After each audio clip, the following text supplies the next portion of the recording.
नमस्कार दोस्तों, मैं दिशा स्वागत करती हूँ आपका सुदर्शन पैरामेडिकल के यूट्यूब चैनल पे। आज मैं आपके लिए लेके आई हूँ स्पेशली एम्स सीआरई के लिए ब्लड बैंक का एक ऐसा एमसीक्यू क्वेश्चंस जहां हम टॉपिक वाइज वो क्वेश्चंस देखेंगे जो कहीं ना कहीं कभी ना कभी किसी ना किसी एग्जाम्स में आए हुए हैं।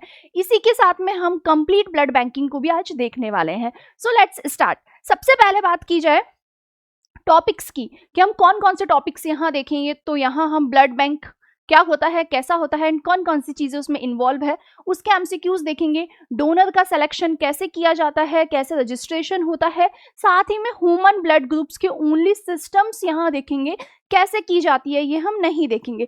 ABO and RH blood groups देखेंगे लेकिन कैसे किए जाते हैं वो हम नहीं देखेंगे। एंटीकोगुलेंट्स कौन कौन से यूज होते हैं, क्या क्या उनके फंक्शंस है, साथ ही में ब्लड कंपोनेंट्स कैसे बनते हैं, कैसे सेंट्रीफ्यूज होता है, क्या क्या उनका यूज होता है वो देखेंगे। साथ ही में एफेरेसिस जो बहुत कम डिस्कस किया जाता है लेकिन क्वेश्चंस इस पे बहुत ज्यादा आते हैं, वो भी आज हम देखने वाले हैं। सो स्टार्ट की जाए आज की क्लास। आज का आपका फर्स्ट क्वेश्चन है, who is the father of blood banking.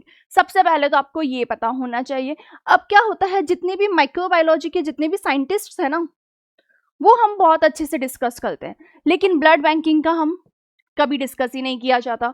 फिर जब वो एग्जाम में आ जाता है तो हम सोचते हैं यार ये तो हमने कभी पढ़ा ही नहीं, क्योंकि कभी पढ़ाया भी नहीं जाता। मोस्ट इंपॉर्टेंट थिंग, कभी पढ़ाया भी नहीं जाता। कौन बताएगा आपको किसके इंपॉर्टेंट है? माइक्रोबायोलॉजी के इंपॉर्टेंट है, बस हमने तो वो याद किया है, ये तो कभी हमने सोचा ही नहीं है। सो कौन हो सकता है? देखिए हुआ क्या था, एक साइंटिस्ट आए जिनका नाम था चार्ल्स रिचर्ड ड्रू। क्या किया इन्होंने, ये एक सर्जन थे, साथ ही में कुछ ना कुछ किसी ना किसी चीज पर रिसर्च थी। इन्होंने क्या किया, इन्होंने बताया था हमें एक तो बहुत अच्छा प्लाज्मा को कैसे स्टोरेज किया जा सकता है, ब्लड प्लाज्मा को कैसे स्टोर किया जा सकता है, क्योंकि बहुत ज्यादा इंपॉर्टेंट था, प्लाज्मा हमें चाहिए ही चाहिए। पहले क्या होता था, इससे पहले क्या होता था, कंप्लीट होल ब्लड को क्या किया जाता था, स्टोर किया जाता था, उसी को ट्रांसफ्यूज किया जाता था, जिसकी वजह से कितनी डिजीजेस होती थी, क्योंकि एफएफपी हमें चाहिए प्लाज्मा लेकिन हमें ट्रांसफ्यूज हुआ है ब्लड, ठीक है, तो उसकी वजह से क्या होती थी, बहुत सी डिजीजेस होती थी। तो ये आए, इन्होंने ह्यूमन ब्लड प्लाज्मा को स्टोर किया, कैसे हम उसे प्रिजर्व करके रख सकते हैं। ये इस चीज पर बहुत कम डिस्कस किया जाता है कि ब्लड को भी प्रिजर्व किया जाता है, ब्लड के जो कंपोनेंट्स होते हैं उनको भी कैसे संभाल के हम रख सकते हैं, वो दोनों चीजें इन्होंने बताई। इन्होंने क्या किया, इन्होंने जब विश्व युद्ध हुआ, विश्व युद्ध के वक्त इन्होंने बहुत अच्छे से मैनेजमेंट किया कि जिन जिन को भी ब्लड की नीड है उन्हें मैं ब्लड पहुंचा सकूं, ठीक है। तो इसी वजह से ये कौन कहलाए, जनक कहलाए। कहाँ के जनक कहलाए, ब्लड बैंक के, ठीक है। माइक्रोबायोलॉजी का हो गया है। ब्लड बैंक का जस्ट आपको एक ही याद रखना है, इसके अलावा कौन सा इंपॉर्टेंट होता है, बॉम्बे ब्लड ग्रुप्स वाला इंपॉर्टेंट होता है। तो इफ आपको पता है बॉम्बे ब्लड ग्रुप को किसने डिस्कवर किया था, तो नीचे कॉमेंट सेक्शन में बताए। हम चले अपने नेक्स्ट क्वेश्चन पे, that is the national voluntary blood donation day is celebrate on every year. क्या होता है ये ब्लड डोनेशन डे एंड साथ में वॉलेंटरी भी। पहले क्या होता था, पहले होता था कि आपको ब्लड चाहिए किसी के लिए तो आपको भी उसके बदले में ब्लड देना पड़ेगा, ऐसा ही होता था। उसे हम वॉलेंटरी नहीं कह सकते हैं। वॉलेंटरी मतलब हम वॉलेंटरी कहेंगे अपनी इच्छा से, स्वैच्छिक, दैट इज अपनी इच्छा से मैंने किसी को ब्लड डोनेट किया। पहले ऐसा तो कुछ था ही नहीं। पहले क्या होता था कि आपको ब्लड चाहिए तो आपको ब्लड देना पड़ेगा, वो था इनवॉलेंटरी। एक वक्त ऐसा आया, ऑप्शंस क्या क्या है, 1 सितंबर, 1 अक्टूबर, 1 नवंबर और 1 दिसंबर। तो क्या हुआ, 1 अक्टूबर को एक ऐसा दिन सेलिब्रेट किया जाने लगा। इफ आपको पता है कि स्टार्टिंग किसने की थी तो नीचे कमेंट सेक्शन में बताइएगा। तो क्या हुआ, एक ऐसा दिन हमने स्टार्ट किया, कहाँ पर, 1 अक्टूबर को। उसके बाद में क्या होने लगा कि आप अपनी इच्छा से ब्लड डोनेट कर सकते हैं।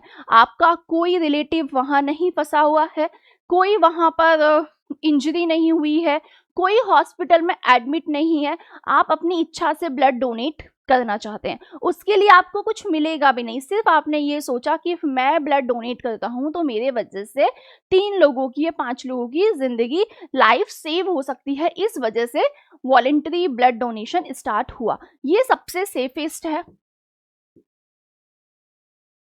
अब क्वेश्चन एग्जाम में ये भी पूछा जाता है कि सेफेस्ट ब्लड डोनेशन कौन सा है, तो that is voluntary blood donation. क्यों?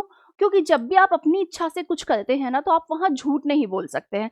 जब मुझे पता है मेरा भाई, मेरी माँ, कोई मेरा रिश्तेदार हॉस्पिटल में एडमिट है, तो वो पूछेंगे आपको जॉन्डिस हुआ, आपको हेपेटाइटिस हुआ, आप कोई मेडिसिन तो नहीं लेते, तो मैंने क्या कहा, झूठ बोल दिया कि नहीं नहीं मैं तो कुछ नहीं लेता हूँ, नहीं नहीं मैं, मुझे तो कुछ नहीं हुआ। तो उस वक्त क्या होता है, हम झूठ बोल देते हैं, वो सेफेस्ट नहीं होते हैं, ठीक है। एंड एक होते हैं प्रोफेशनल ब्लड डोनेशन, वो बिल्कुल भी सेफ नहीं होते हैं, एंड वो अब तो बैन भी हो चुके हैं इंडिया में। लेकिन बात की जाए वॉलेंट्री ब्लड डोनेशन की, तो वो सेफेस्ट होते हैं, क्योंकि जो वॉलेंट्री ब्लड डोनर होगा वो कभी भी आपसे झूठ नहीं बोलेगा, कभी भी कुछ छुपाएगा नहीं, ठीक है। The next question is which of the following personal work for a blood bank. Blood bank में कौन कौन कौन काम करते हैं? ब्लड बैंक के लिए तो ब्लड बैंक टेक्नीशियन होता है ना, बीबीटी, ऐसा ही कुछ होता है ब्लड बैंक टेक्नीशियन। क्या ये इनफ होता है, बस यही होता है वहां पे? तो नहीं। Option A is medical officer, option B is technician, option C nurse, and the last option is all of the above. अब हमने क्या किया, हमने कुछ नहीं सोचा, ऑप्शन बी लगा दिया।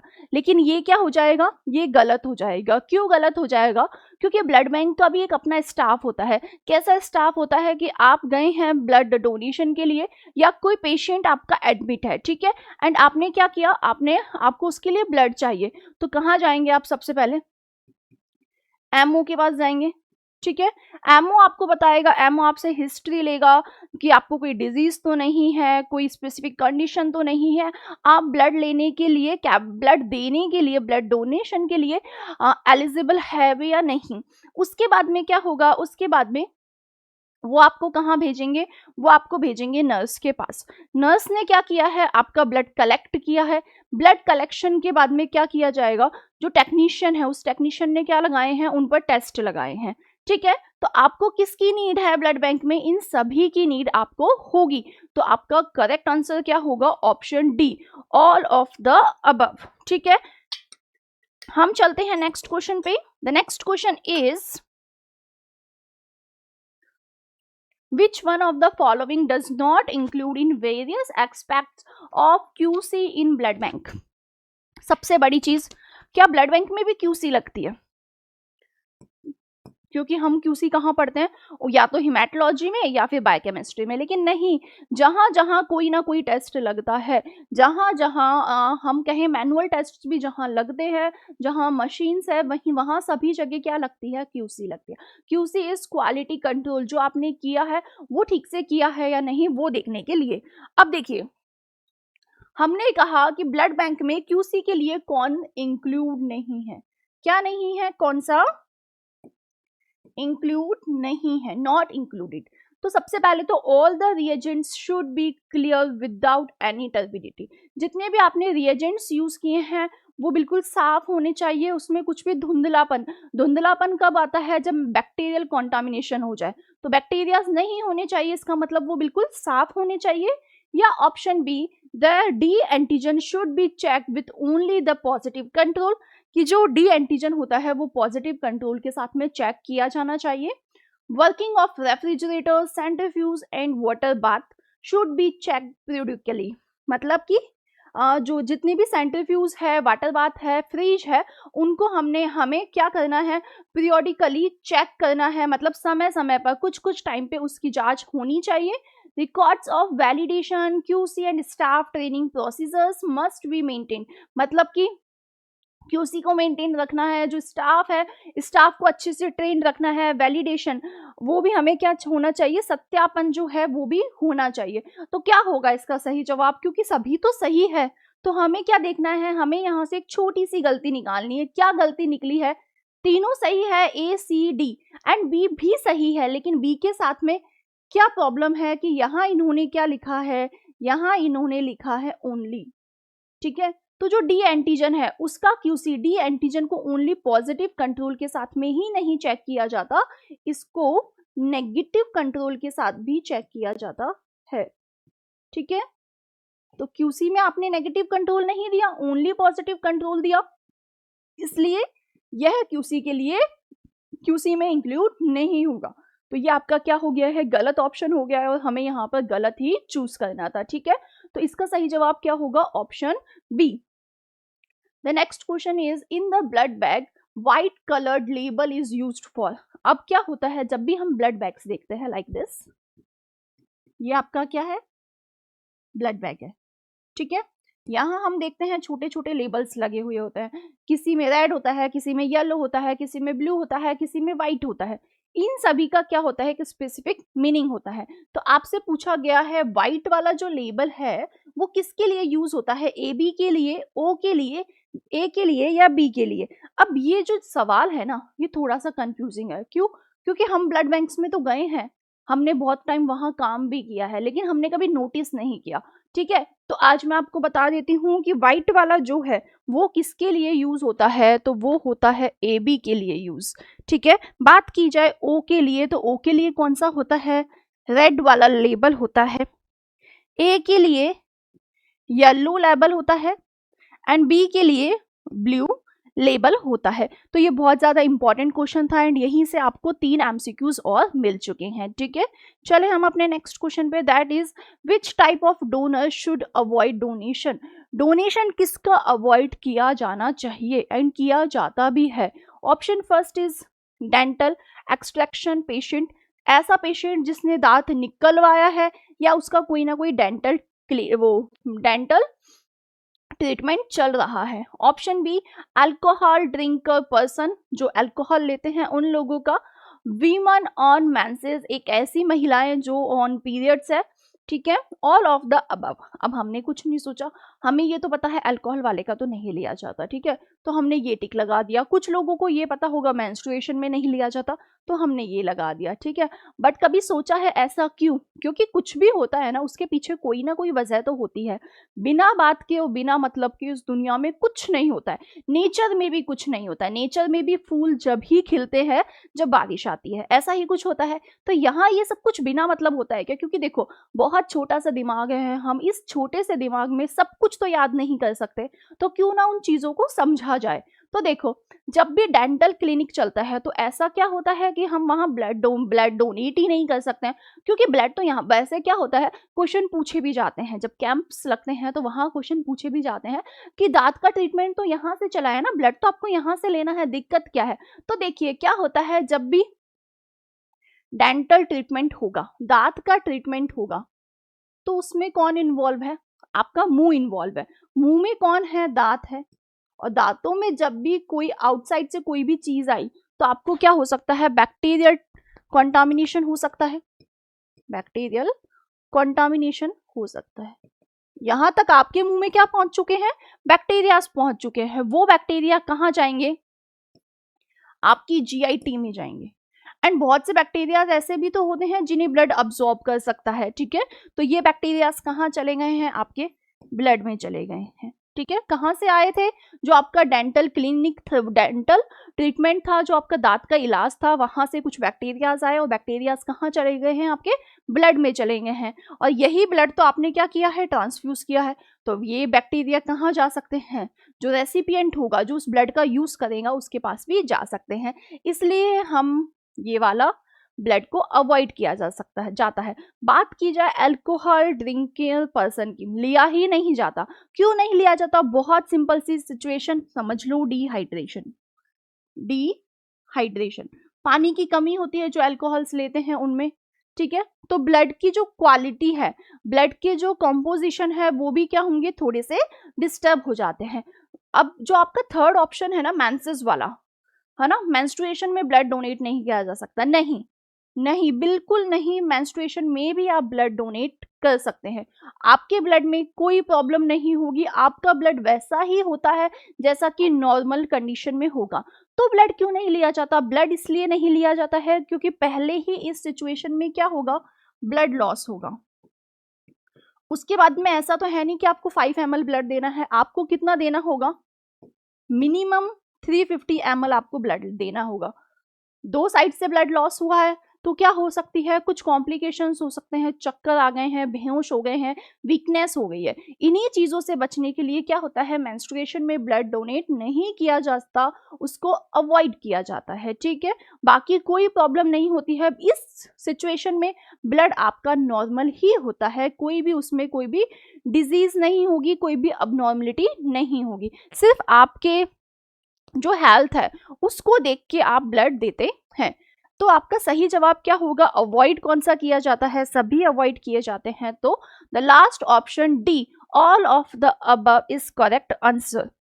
The next question is what does BSQR stands for in the blood banking. अब देखो, जब हम एग्जाम देने जाते हैं ना, सब कुछ पढ़ के चले जाते हैं, सब कुछ क्या नहीं पढ़ते हैं हम, ये जो शॉर्ट फॉर्म्स होती है ना, ये हम नहीं पढ़ते हैं। एंड हमेशा एग्जाम में शॉर्ट फॉर्म्स पर क्वेश्चन आते ही आते हैं, लेकिन हमने तो पढ़ा ही नहीं, ठीक है। तो शॉर्ट फॉर्म्स जो है वो हमें पढ़कर ही जानी है, वो बहुत ज़्यादा इंपॉर्टेंट है, तो वो हमें पढ़ना ही है। तो क्या होती है ये BSQR, blood safety and quality rules, blood safety and quality regulations, blood safe and quantity rules, blood safety and quantity safety आ गया है यहाँ पे, है ना, क्वांटिटी रूल्स। क्या हो सकता है इसकी फुल फॉर्म, आपसे पूछा गया था BSQR, ठीक है। तो बिना सोचे समझे हमें कुछ सोचना ही नहीं है। बी की फुल फॉर्म सभी जगह यहाँ पर ब्लड ही है, तो बिल्कुल यहाँ बॉडी सेफ्टी है, ठीक है। तो मैं इसे हटा देती हूँ क्योंकि बॉडी सेफ्टी तो नहीं होगा। BSQR, इफ आपको पता है, आज तो हमें पता था कि ब्लड के लिए पूछा गया है, ठीक है। ब्लड बैंकिंग में क्या लिखा हुआ है, ब्लड बैंकिंग में।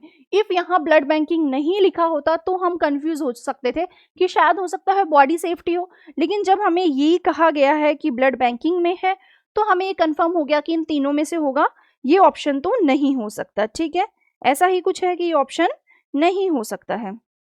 ओके, अब क्या होगा, अब देखिए सेकेंड ऑप्शन, फर्स्ट ऑप्शन आपका क्या है, blood safety and quality rules, quality rules. Second one is blood safety and quality regulations, ठीक है। दोनों में आपको सेलेक्ट करना है, दोनों सेम है, एक में रूल्स है, एक में रेगुलेशंस है, ठीक है। तो क्या होता है BSQR, द सेकेंड ऑप्शन क्या है, क्वालिटी के रेगुलेशंस। कैसे रेगुलेशन, सेफ्टी एंड क्वालिटी के, कि आप, ऐसा नहीं है कि कोई भी जाएगा और ब्लड डोनेट कर सकता है, बिल्कुल नहीं, जो सेफ होगा वही डोनेट करेगा। एंड उसमें भी हम क्या रखते हैं, कुछ रेगुलेशंस रखते हैं, कुछ सेफ्टी रखते हैं, जिसे हम क्या कहते हैं, डोनर सिलेक्शन क्राइटेरियाज कहते हैं।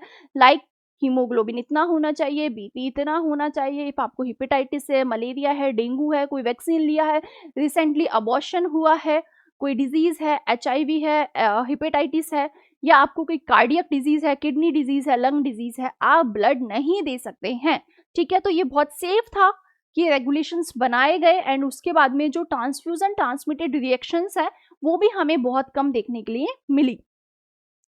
The next question is which is not important for selection of donor. Donor के सिलेक्शन के लिए जैसे मैंने अभी आपको बताया कुछ क्राइटेरियाज होते हैं, उनमें से कौन सा इंपॉर्टेंट नहीं है। Option A haemoglobin, option B blood pressure, option C urine test, and the last option is HIV test.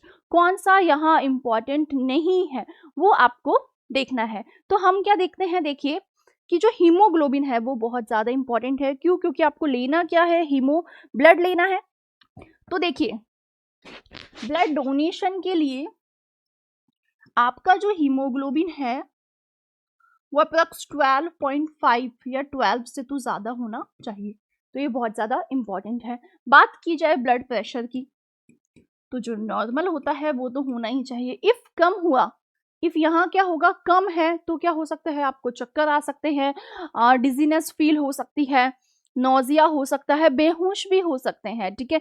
And if ज्यादा है तो अब ये क्वेश्चन दिमाग में आना चाहिए कि कम वाले का तो हमने सोच लिया, इफ ज्यादा है तो इफ किसी को BP ज्यादा है तो ऑब्वियसली वो क्या होगा, और मेडिकेशंस होगा, मेडिसिन लेता होगा, तो उस सिचुएशन में तो हम ब्लड ही नहीं लेंगे, ठीक है। HIV टेस्ट तो बहुत ज्यादा इंपॉर्टेंट है, वो HIV नेगेटिव होना ही चाहिए, ठीक है। इस HIV टेस्ट के लिए अब क्या आया है, NAT। न्यूक्लिक एसिड टेस्ट एक आया है जो HIV का क्या बताएगा हमें, विंडो पीरियड, या हम कह सकते हैं जल्दी से जल्दी हमें बता सकता है कि HIV है या नहीं है, विंडो पीरियड में भी है या नहीं है। ठीक है, तो HIV टेस्ट भी क्या होना चाहिए, नेगेटिव होना चाहिए। अब यूरिन टेस्ट है ना, वो नहीं किया जाता। So which is not important for selection of donor, the option C, urine test. The next question is criteria rejected for selection of donor।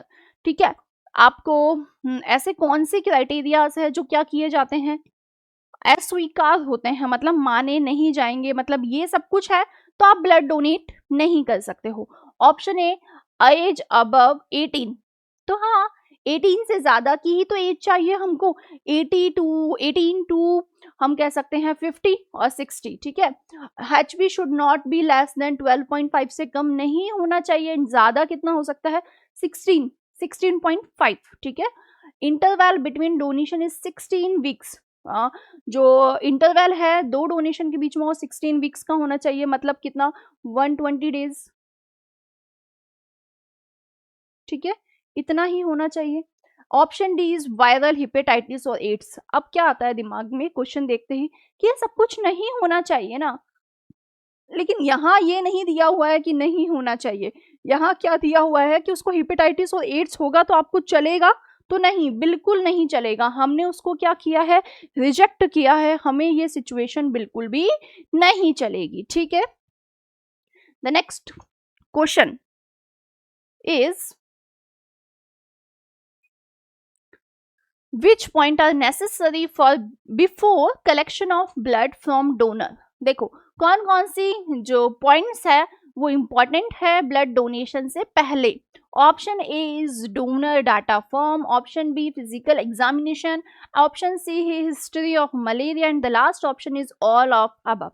जैसे ही आता है डोनर, सबसे पहले क्या किया जाता है, उससे एक फॉर्म फिल करवाया जाता है, उससे एक फॉर्म फिल होता है। फॉर्म फिल होने के बाद में उसका फिजिकल एग्जामिनेशन किया जाता है, like age, weight, haemoglobin, age, weight, BP, pulse rate, सब कुछ क्या की जाती है, उसकी देखी जाती है, बॉडी टेम्परेचर भी। ठीक है, उसके बाद में क्या होता है, उसकी हिस्ट्री ली जाती है, और हिस्ट्री में मलेरिया भी आता है। तो इम्पॉर्टेंट कौन से हैं, सभी तो यहाँ इम्पॉर्टेंट ही है। ठीक है, the next question, which screening test is mandatory. कौन सा स्क्रीनिंग टेस्ट होना ही चाहिए, एड्स, हेपेटाइटिस बी, सिफिलिस, या ऑल ऑफ अबव। तो देखो क्या होता है, जब ब्लड ट्रांसफ्यूज होता है, ठीक है, उससे पहले क्या किए जाते हैं, सभी टेस्ट किए जाते हैं, लाइक जैसे कि cross matching, Coombs test, DU if negative है तो। ठीक है, ये सभी टेस्ट किए जाते हैं। लेकिन जब ब्लड डोनर, इफ किसी ने ब्लड डोनेट किया है, कोई कैंप था, वहां से ब्लड कहाँ आया है, यहाँ ब्लड बैंक में आया है, तो उस वक्त क्या किया जाता है, उस वक्त उनके क्या लगाए जाते हैं, ये सभी टेस्ट लगाए जाते हैं। कौन कौन से, HIV, HBsAg, ठीक है, HCV, सिफिलिस। सिफिलिस के लिए क्या लगाते हैं हम, VDRL। ठीक है, ऐसा ही कुछ होता है, ये टेस्ट हम लगाते हैं। ठीक है, तो सही जवाब आपका क्या होगा, ऑल ऑफ अबव। ठीक है, कौन कौन से टेस्ट लगाते हैं वो हमें पता चल गया। The next question is which one of the following does not include criteria for blood donation, या ब्लड डोनर्स के लिए कौन सा नहीं है, नॉट इंक्लूड, कौन सा नहीं है। एज बिटवीन 18 to 50 ईयर्स, बिल्कुल ठीक है, होनी चाहिए। HB 12.5 से ज्यादा होना चाहिए। Option C, monthly blood donation allowed. Weight किससे ज्यादा, 45 kg से ज्यादा वेट होना चाहिए। लेकिन ये जो ऑप्शन सी है ना, मंथली ब्लड डोनेशन अलाउड, ये नहीं होता। क्यों नहीं होता, यही सही जवाब हो जाएगा, क्योंकि ये इन्वॉल्व नहीं है ब्लड डोनेशन के क्राइटेरियाज में। ये क्यों नहीं होता ऐसा, तो देखो एक प्रोफेशनल डोनर्स होते हैं, प्रोफेशनल डोनर्स, ये क्या होते हैं, ये वो डोनर्स, वो लोग हैं जो पैसों में ब्लड डोनेट करते हैं, किसके लिए, पैसों के लिए। ठीक है, जैसे कि किसी को नीड थी, वो किसी का रिश्तेदार बना के ले आए हैं कि हाँ वो पेशेंट हमारा एडमिट है, ये उसका रिश्तेदार है, इसका ब्लड ले लो, ठीक है। ब्लड ले लिया, उसको बदले में 200, 500, 1000 जितना भी देना था दिया। कुछ दिनों बाद वही वापस आ गया है, कुछ दिनों बाद वही वापस आ गया है। तो क्या जो उनके ब्लड की क्वालिटी है, जो ब्लड के कंपोनेंट्स है, क्या वो मेंटेन रहेंगे? नहीं होंगे। इसीलिए क्या कहा जाता है, इसे बैन किया गया है, ठीक है। तो ऐसे ही क्या होता है, जो मंथली ब्लड डोनेशन है वो भी नहीं किया जाना चाहिए। कितना गैप होना चाहिए? 120 डेज का गैप तो होना ही चाहिए, ठीक है। The next question is minimum level of hemoglobin required for donating blood. ठीक है, मिनिमम लेवल हीमोग्लोबिन का कितना होना चाहिए? 10 grams per DL, option B 15 grams per DL, सी 12 grams per DL, D 11 grams per DL. अब हम क्वेश्चन क्या पूछेंगे? हम क्वेश्चन पूछेंगे कि यहाँ पे 12.5 तो है ही नहीं, ऐसा ही पूछेंगे। तो इफ कोई 12 वाला आ जाएगा, उसका ब्लड नहीं लेंगे क्या? लेंगे। तो यहाँ ऑप्शन अपना कौन सा ठीक बैठता है? ये। लेकिन इफ 11 वाला आ गया तो हम उसका ब्लड नहीं लेते हैं, ठीक है। तो ये क्या हो गया है अपना? मिनिमम लेवल कितना हो गया है? 12 grams per dL. The next question is minimum interval between two whole blood donation कितना होना चाहिए? इंटरवल दोनों के बीच में, दो ब्लड डोनेशन के बीच में, 6 मंथ्स, 12 मंथ्स, 3 मंथ्स या 2 वीक्स। तो 2 वीक्स तो कितने हो गए हैं?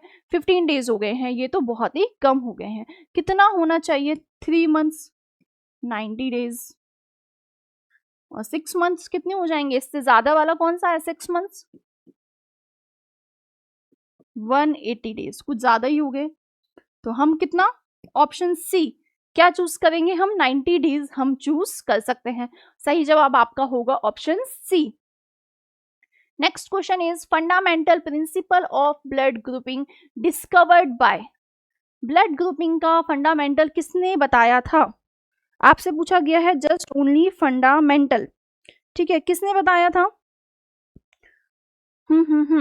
देखो, option A John Hicks, option B Albert Hustin, option C Karl Langston, option D Funk. देखिए, यहां आप देखेंगे तो कहीं किसी ना किसी बुक में आपको फादर ये भी मिलेंगे फादर मिलेंगे, बट किसके? ब्लड बैंक के या ब्लड ग्रुपिंग के? ये वाली चीज, ठीक है। ये किसके मिलेंगे आपको? यहाँ इसके मिलेंगे। ब्लड बैंकिंग के तो वही है जो हमने फर्स्ट क्वेश्चन में डिस्कस किया था। यहाँ क्या होता है? ब्लड ग्रुपिंग है, वो किसने डिस्कवर की थी? तो वो डिस्कवर की थी कार्ल लैंडस्टेनर ने। Option C will be the correct answer, ठीक है। अब देखिए क्या किया इन्होंने ब्लड ग्रुपिंग में कुछ तो बताया होगा। इन्होंने क्या कहा? इन्होंने कहा कि सबके एलिल्स होते हैं, सब अलग अलग टाइप के ब्लड ग्रुप्स होते हैं, वो बॉडी पर, ह्यूमन बॉडी पर प्रेजेंट होते हैं, जिनकी वजह से वो क्या बनाते हैं? ह्यूमन को ह्यूमन से अलग बनाते हैं, इंसानों को क्या बनाते हैं? अलग बनाते हैं। ये इन्होंने हमसे कहा।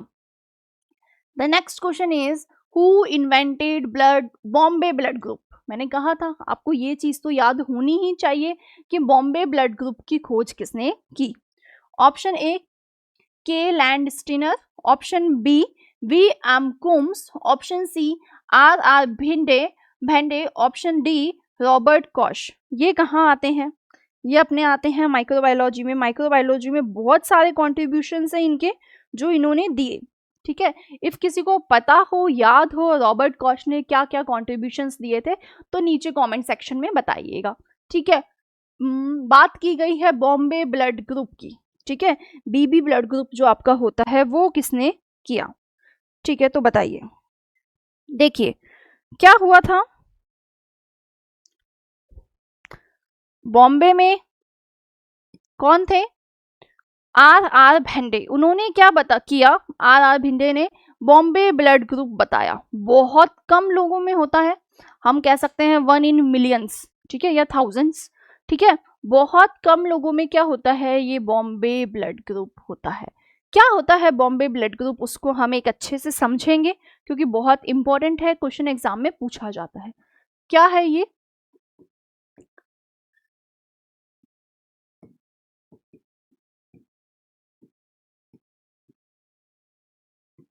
HH, ठीक है, ऐसा ही कुछ होता है। बॉम्बे में डिस्कवर हुआ था, इसीलिए इसका नाम क्या दिया गया, बॉम्बे ब्लड ग्रुप दिया गया, ठीक है। ये क्या है इसका जीनोटाइप।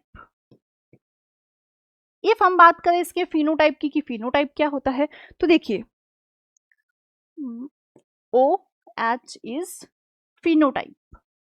बहुत कम लोगों को होता है, लेकिन इसमें होगा क्या, ये जो लोग होते हैं जिनमें बॉम्बे ब्लड ग्रुप है, पॉजिटिव है, उनमें क्या होगा, उनमें H एंटीजन एब्सेंट होगा। बहुत ध्यान से सुनना, H एंटीजन उनमें एब्सेंट होगा, ठीक है। अब ये H एंटीजन क्या होता है, ये जो A एंड B एंटीजन होते हैं ना, A antigen and B antigen, वो कैसे बनते हैं, वो बनते हैं यहां से, ठीक है। H एंटीजन फॉर्म करता है किसे, A को एंड B दोनों एंटीजन्स को। तो इन लोगों में बॉम्बे ब्लड ग्रुप्स वाले पेशेंट्स में, सॉरी बॉम्बे ब्लड ग्रुप वाले लोगों में क्या होता है, H एंटीजन एब्सेंट होता है। तो क्या मैं ये कह सकती हूँ कि इनमें H एंटीजन एब्सेंट होता है, A एंटीजन एब्सेंट होता है, B एंटीजन एब्सेंट होता है, ठीक है। तो इनमें होगा क्या, इनमें होगी एंटी H एंटीबॉडी, ये क्या होगी, इनमें प्रेजेंट होगी।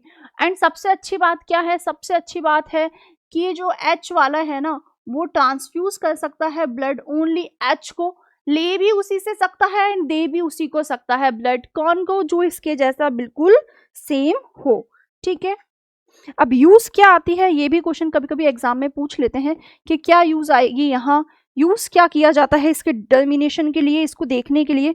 तो एंटी H लैक्टिन का यूज किया जाता है इसके, जैसे कि हम एंटीसिराज यूज करते हैं वैसे। तो ये हो गए हैं बॉम्बे ब्लड ग्रुप के लिए कुछ इंपॉर्टेंट टर्म्स। नेक्स्ट क्वेश्चन, बात की जाए Bombay blood group can be detected by, Bombay blood group को कैसे डिटेक्ट किया जाता है, सेल ग्रुपिंग से, क्रॉस मैच से, सीरम ग्रुपिंग से, या RH टाइपिंग से, कैसे इसे डिटेक्ट किया जाता है। तो देखो कैसे होते हैं ये, सीरम से, ठीक है। सीरम में क्या होती है, एंटीबॉडीज होती है, क्योंकि एंटीजेंस तो है ही नहीं ना, इसके पास क्या है, एंटीजेंस है। अब हमने बॉम्बे ब्लड ग्रुप को समझ लिया है, अब हम सभी क्वेश्चंस को सॉल्व कर सकते हैं कि इसके पास क्या है, इसके पास क्या है, H एंटीबॉडी है, और एंटीबॉडीज कहाँ होती है, सीरम में होती है, इसीलिए हम इसको कैसे डिटेक्ट करेंगे, उसके सीरम से, ठीक है। Next question is which blood group is determined by the productive alleles called Ellie. एली कहाँ इन्वॉल्व होता है, कैल ब्लड ग्रुप सिस्टम में, option B Lewis blood group system में, option C Duffy blood group system में, option D P blood group system में। तो कहाँ होता है ये, तो ये होता है, ध्यान रखिएगा, लेविस में। एली से आप यहाँ से इसको भी समझ सकते हैं कि एली का मीनिंग क्या होगा, लेविस होगा। क्या होता है लेविस में, सबसे पहले तो हमें ये पता हो कि लेविस में होता क्या है। तो यहाँ होती है दो एंटीबॉडीज,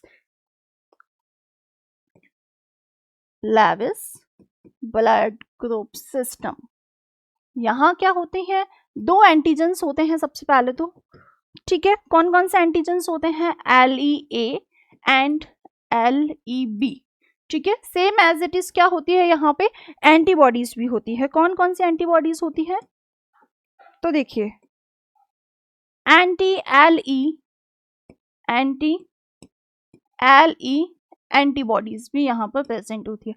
अब इसकी इंपॉर्टेंट चीज क्या है कि ये जो एंटीजेंस होते हैं ना, ये कहाँ होते हैं, ये फॉर्म नहीं होते हैं कहाँ पर, रेड ब्लड सेल्स में। आरबीसीज में फॉर्मेशन इनका नहीं होता है। तो इनका फॉर्मेशन होता कहाँ है, तो देखो सबसे पहले ये बनती है, दे फॉर्म इन प्लाज्मा, ठीक है। किसने बनाया इसे, प्लाज्मा ने बनाया। प्लाज्मा से वो सिक्रेट हुई या रिलीज हुई, उसके बाद में कहाँ आई, रेड ब्लड सेल्स के पास आई, एंड रेड ब्लड सेल्स ने क्या किया, एब्जॉर्ब किया उन्हें, ठीक है। ये बहुत इंपॉर्टेंट चीज है जो आपको लेविस ब्लड ग्रुप सिस्टम के लिए पता होनी चाहिए, ठीक है। तो हमने बॉम्बे ब्लड ग्रुप भी देखा है यहाँ पे एंड लेविस भी देखा है, ठीक है। अब कुछ स्पेशल और भी कुछ स्पेशल ब्लड ग्रुप्स होते हैं, तो हाँ जी बिल्कुल होते हैं। Next question is Kell blood group system has how many antigens. Kell के पास कितने एंटीजन्स होते हैं? 12, 22, 32 या 42? कितने एंटीजन्स कैल ब्लड ग्रुप के सिस्टम में पाए जाएंगे? ठीक है, ये आपको बताना है कितने होते हैं यहाँ। तो देखो 22 एंटीजन्स होते हैं। कितने एंटीजन्स होंगे? 22 एंटीजन्स होते हैं। अब ये जो कैल है, कैल जो है वो एक जीन है, एंड ये जीन प्रेजेंट कहाँ होती है? तो ये जीन होती है ऑन क्रोमोसोम 7। क्वेश्चन यहाँ से भी बन सकता है कि ये जो कैल ब्लड ग्रुप सिस्टम है उसकी जो जीन्स होती है वो कहाँ प्रेजेंट होती है? तो वो होती है क्रोमोसोम 7 में। ठीक है, अब इसकी एंटीजन्स की बात की जाए तो इसके पास भी 2 एंटीजन्स होते हैं। कितने एंटीजन्स होते हैं? 2 एंटीजन्स होते हैं, K1 एंड K2। क्वेश्चन कहाँ से आएगा? इसकी एंटीबॉडी है वो किस टाइप की होती है? तो वो होती है IgG। कौन सी होगी? IgG टाइप की इसकी एंटीबॉडीज होती है। ठीक है, अब देखिए next question is JKA and JKB antigens were present on which blood group system? Option A Kell blood group system, option B LW blood group system, option C Kidd blood group system, Lutheran blood group system. क्या पूछा गया है? आपसे पूछा गया है कि जो JKA एंड JKB एंटीजन्स होते हैं वो कहाँ होते हैं? तो वो होते हैं LW पे। अब क्या LW एंड लेविस दोनों सेम होते हैं? बिल्कुल सेम नहीं होते हैं। ठीक है, दोनों में कंफ्यूज नहीं होना है, बिल्कुल सेम नहीं होते हैं। इसका पता है क्या है? ये ब्लड ग्रुप्स जो सिस्टम है, ये जो एंटीजन्स है वो एंटीजन्स, ये दोनों एंटीजन्स कहाँ होते हैं? तो ये होते हैं on the surface of RBCs। ठीक है, इनसे हम हमेशा कंफ्यूज करते हैं, ये कंफ्यूज करते हैं किसके साथ? With D antigens. RH जो अपने एंटीजन्स होते हैं उनके साथ ये दोनों हम कंफ्यूज हो सकते हैं क्योंकि दोनों ऑलमोस्ट सेम होते हैं। ठीक है, तो ये अपना हो गया है एक और blood group system. Next is LW antigen is present on which type of red cells? RHD positive, RHD negative, both A and B और all। तो देखो मैंने अभी आपको बताया कि कहाँ प्रेजेंट होते हैं, हमेशा कंफ्यूज करते हैं हमें D के साथ में। जब जहाँ D पॉजिटिव है, जहाँ D प्रेजेंट है, RH एंटीजेंस जहाँ प्रेजेंट है ये वहाँ भी प्रेजेंट हो सकते हैं, एंड जहाँ नहीं प्रेजेंट है वहाँ भी हो सकते हैं। ठीक है, तो आपका सही जवाब क्या होगा? Both A and B। The next question is RH system was discovered in. RH system कब डिस्कवर किया गया? ठीक है, तो हम कहाँ आ गए हैं? ABO and RH। हमने जितने भी सिस्टम्स जितने भी थे, कौन से? ABO एंड RH के अलावा वो सब कुछ हमने डिस्कस किए हैं। अब हम देखते हैं RH system, ABO group system तो कब डिस्कवर किया गया था RH? तो वो किया गया था 1940 में। किया किसके अंदर गया था? तो देखो रीसस मंकी में इन्हें हम कह सकते हैं ये इन्वॉल्व थे, इनमें डिस्कवरीज हुई, एंड इनमें हमें क्या मिला? इनमें हमें RH जिसे हम डी एंटीजन कहते हैं वो हमें मिला। ठीक है, इसी बेसिस पे इनका नाम क्या दिया गया? RH दिया गया। लेकिन ध्यान रखिएगा ये वाला जो RH एंटीजन है ना वो ह्यूमन एंटीजन से अलग होता है। ये मत सोचना कि हम में जो एंटीजन होता है ना डी एंटीजन वही तो मंकीज में होता है, नहीं, ये वाला एंटीजन थोड़ा अलग था। हमारे अंदर जो एंटीजन होता है डी एंटीजन वो थोड़ा सा अलग होता है। इस चीज में हमें कभी भी कंफ्यूज नहीं होना है। ठीक है, तो 1940 में इसे डिस्कवर किया गया। Antibodies are not present in the following. कहाँ एंटीबॉडीज प्रेजेंट नहीं होती है?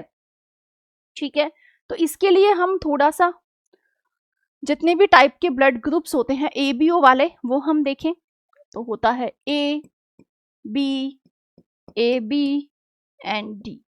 एंटीजन्स कहाँ नहीं होते हैं एंड एंटीबॉडीज कहाँ कहाँ होती है? ठीक है, क्वेश्चन क्या था आपका? एंटीबॉडीज वाला क्वेश्चन था कि एंटीबॉडीज कहाँ प्रेजेंट नहीं होती है। अब देखो A को A इसलिए कहते हैं क्योंकि उसके पास A एंटीजन है। ठीक है, A एंटीजन है। B को इसीलिए कहते हैं क्योंकि उसके पास B एंटीजन है। ए बी को ए बी इसीलिए कहा गया क्योंकि उसके पास ए बी एंटीजन है, नहीं, उसके पास ए एंटीजन भी है एंड ए बी एंटीजन भी है, ठीक है। एंड डी को, sorry this is O, this is O, O को इसीलिए कहा गया, ओ का मीनिंग था यहाँ 0, ठीक है। ओ को इसीलिए कहा गया क्योंकि इसके पास कोई एंटीजन नहीं होता। अब हमें पता है एंटीजन्स जहां भी होते हैं ना वहां लड़ाई होती ही होती है। क्यों? क्योंकि ये एंटीजन्स ने क्या किया है, किसी पर जाके अटैक किया है, तो लड़ाई होगी ही होगी। अब एंटीबॉडीज की बात की जाए तो ये जो ए वाले हैं ना, इनके पास ए एंटीजन है एंड एंटी बी एंटीबॉडीज है, बी के पास एंटी ए एंटीबॉडीज है, ए बी के पास, जिसके पास दोनों एंटीजन्स है ना, उसके पास कोई एंटीबॉडी नहीं है, ठीक है। मतलब कोई भी आओ नुकसान किसी को नहीं पहुंचाएगा। क्यों? क्योंकि कोई जवाब देने वाला ही नहीं है, इसके पास में लड़ने वाला कोई नहीं है, लेकिन इसके पास जवाब बहुत अच्छा खासा है। इसके पास ए एंटीबॉडी भी है एंड बी एंटीबॉडी भी है। तो हम समझ सकते हैं ए एंड बी की बात छोड़ दो, वहां हमने देख लिया। ए बी जो है उसके पास दोनों एंटीजन्स होते हैं लेकिन एंटीबॉडीज नहीं होती, मतलब कि लड़ने वाले तो हैं, वो किसी से भी लड़ सकते हैं, लेकिन उनके पास कोई जवाब देने वाला नहीं है। तो ये हमें इसीलिए ये क्या होते हैं, यूनिवर्सल रेसिपिएंट होते हैं। रेसिपिएंट किसे कहा गया कि जो किसी का भी ब्लड ले सकता है, किसी का भी ब्लड रिसीव कर सकता है। क्यों? क्योंकि कोई जवाब देने वाला नहीं है, कोई भी आ सकता है। लेकिन ओ वाले जो है उनके पास एंटीजन्स नहीं है, तो वो कहीं जाके नहीं लड़ेंगे, वो क्या नहीं करेंगे, कहीं जा कोई उनके अंदर कोई लड़ने वाला नहीं है, लेकिन वो जवाब बहुत अच्छा खासा दे सकते हैं क्योंकि उनके पास एंटीबॉडीज है। एंड एंटीबॉडीज का काम ही क्या है कि एक्शन के अगेंस्ट रिएक्शन देना, ठीक है। तो इनके पास दोनों एंटीबॉडीज थी, तो ये कहीं भी जा सकते हैं, इसीलिए इन्हें क्या कहा गया, यूनिवर्सल डोनर कहा गया। अब आपके पास कोई क्वेश्चन ऐसा आ जाए कि यूनिवर्सल डोनर कौन सा है, ओ पॉजिटिव या ओ नेगेटिव, ठीक है, तो बहुत कंफ्यूजन है क्योंकि हमें तो ये बताया गया था कि ओ यूनिवर्सल डोनर है, ऑप्शन में तो दोनों आ गई हैं, ओ पॉजिटिव है या ओ नेगेटिव है। तो क्या होगा कि जो ओ पॉजिटिव वाला है उसके पास अभी तक डी एंटीजन भी तो है, तो ये वाला एंटीजन भी तो आगे जाके नुकसान पहुंचा सकता है। तो इससे भी ज्यादा हमने सेफ माना इसे, ये अपना यूनिवर्सल डोनर है। इसे मैंने क्यों सेफ माना, ना इसके पास ए एंटीजन है, ना इसके पास बी एंटीजन है, ना इसके पास डी एंटीजन है, तो ये क्या हो गया है, ये सेफेस्ट है। इसके पास लड़ने वाला कोई नहीं है लेकिन जवाब बहुत अच्छा खासा दे सकता है। इससे हमने ये समझा एंड हमने पाया कि ए बी के पास में कोई भी एंटीबॉडीज नहीं होती है। ओके, तो next question is same, which is universal recipient blood group, कौन सा है यूनिवर्सल रेसिपिएंट जो किसी से भी ब्लड रिसीव कर सकता है, ठीक है। A B positive, O negative या बी नेगेटिव। अब यहाँ आपको कंफ्यूज किया गया है किसके साथ में, O positive and O negative के साथ में, क्योंकि क्वेश्चन क्या आएगा दिमाग में कि कहीं इन दोनों में से कोई तो नहीं है, तभी तो ऑप्शन दिया गया है ए पॉजिटिव एंड ए नेगेटिव। लेकिन सही जवाब क्या होगा आपका, ए बी, क्योंकि यू क्या है, यूनिवर्सल डोनर है, रेसिपिएंट नहीं है। Next question is how many ABO genotype. अब ये क्या चीज है, क्योंकि हमने जब भी हमने ब्लड बैंकिंग पढ़ी है उन्होंने ए बताया, बी बताया, डी बताया, ओ बताया, उसके बाद में खत्म। ये जीनोटाइप, फिनोटाइप, ये क्या चीज है, क्योंकि ये तो हमने कभी डिस्कस भी नहीं की, ठीक है। 80% लोगों ने कभी इसको डिस्कस भी नहीं किया है कि ये क्या होती है। तो देखिए क्या होगा, जीनोटाइप, किसके जीनोटाइप है, ए बी एंड ओ के जीनोटाइप्स भी होते हैं एंड फिनोटाइप्स भी होते हैं। तो सबसे पहले बात की जाए यहाँ पे जीनोटाइप्स की, तो जीनोटाइप्स कितने होते हैं वो हम देखेंगे यहाँ पे। सबसे पहले तो है ए का कौन सा होगा, ए का होगा, ओके, ए का होगा आई ए एंड दिस वन, ठीक है। 1 एंड 2 किसके होते हैं, 2 होते हैं जीनोटाइप ए के, बी के भी सेम ऐसा ही होते हैं, बी एंड आई, ठीक है। तो इसके भी क्या हो गए हैं, 2 हो गए हैं, ठीक है। ए बी की बात की जाए तो ए बी के कितने होते हैं, आई ए आई बी। बात की जाए ओ की तो ओ के कितने होते हैं, एक। ये है 1 2 3 4 5 एंड 6। ठीक है, तो जीनोटाइप्स कितने हो गए हैं यहाँ पे, 6 जीनोटाइप हो गए हैं किसके, ए बी ओ के। ठीक है, बात की जाए फिनोटाइप्स की तो फिनोटाइप्स क्या होते हैं, तो फिनोटाइप्स वही है जो हम पढ़ते हैं, हमें फिनोटाइप्स ही पढ़ाए जाते हैं, जीनोटाइप्स नहीं, हमें फिनोटाइप्स पढ़ाए जाते हैं। कितने फिनोटाइप्स होते हैं, 4। वो जो हम कहते हैं ना ब्लड कितने टाइप का होता है, ब्लड ग्रुप्स कितने टाइप के होते हैं, वो ब्लड ग्रुप्स के टाइप नहीं है, वो क्या है, फिनोटाइप है किसके, ए बी ओ के, ए बी एंड ओ। ये क्या है, इसके फिनोटाइप्स है, ये इसके जीनोटाइप्स है। अब कुछ एलिल्स भी तो कोई चीज होती है, तो एलिल्स कहाँ से मिलेगी आपको, यहाँ से क्या मिलेगी, इसकी एलिल्स मिलेगी। ठीक है, तो यहाँ एलिल्स की बात की जाए तो एलिल्स कितनी होती है, आई ए आई बी एंड आई, जो आपने यहाँ देखी दैट इज एलिल्स। ठीक है, अब देखिए हम चलते हैं नेक्स्ट क्वेश्चन पे, that is the D antigen is present in. अब हमने हमेशा से सुना है जो ब्लड ग्रुप्स होते हैं, ब्लड एंटीजन्स होते हैं, ब्लड ग्रुप्स के जो एंटीजन्स होते हैं वो हमेशा आरबीसी की सरफेस पर ही होते हैं, लेकिन अभी हमने लास्ट कुछ सिस्टम्स ऐसे देखे जहाँ की सेल्स पर नहीं होते हैं, कहाँ होते हैं, सीरम पे होते हैं या प्लाज्मा में बनते हैं, फिर उसके बाद में आते हैं। लेकिन डी एंटीजन का तो हमने कभी डिस्कस ही नहीं किया। ए बी एंटीजन्स का तो डिस्कस किया, लेकिन डी एंटीजन्स कहाँ होते हैं, प्लेटलेट्स पर, रेड ब्लड सेल्स पर, WBCs पर, या इनमें से कहीं भी नहीं। तो मैं आपको बता दूं, जैसे A B antigens red blood cells पे होते हैं, वैसे डी एंटीजन्स भी कहाँ होते हैं, रेड ब्लड सेल्स पे ही होते हैं। The next question is, in the RH blood group system what does RH negative status means, मतलब कि कोई RH नेगेटिव है, क्या है, RH नेगेटिव है। नेगेटिव का मीन्स क्या होता है, नो, और नो को मैं क्या कहती हूँ, एब्सेंट। इतना मुझे इस क्वेश्चन में समझ में आया। अब देखते हैं हम options. The option A is presence of only C and E antigens, सोचेंगे।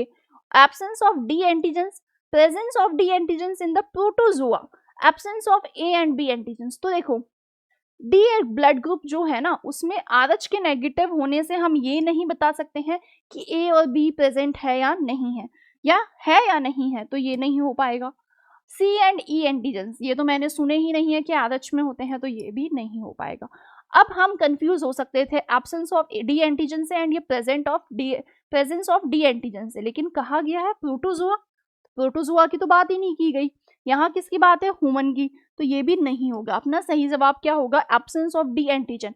नेगेटिव का मीनिंग ही नो होता है, नो मीन्स एब्सेंट, तो यहाँ पे डी एंटीजन एब्सेंट होता है, तभी उसे हम क्या कहते हैं, RH नेगेटिव कहते हैं। The next question is, which of the following statement about the D antigen is correct? Option A is, it is weakly expressed in all individuals regards of genotype.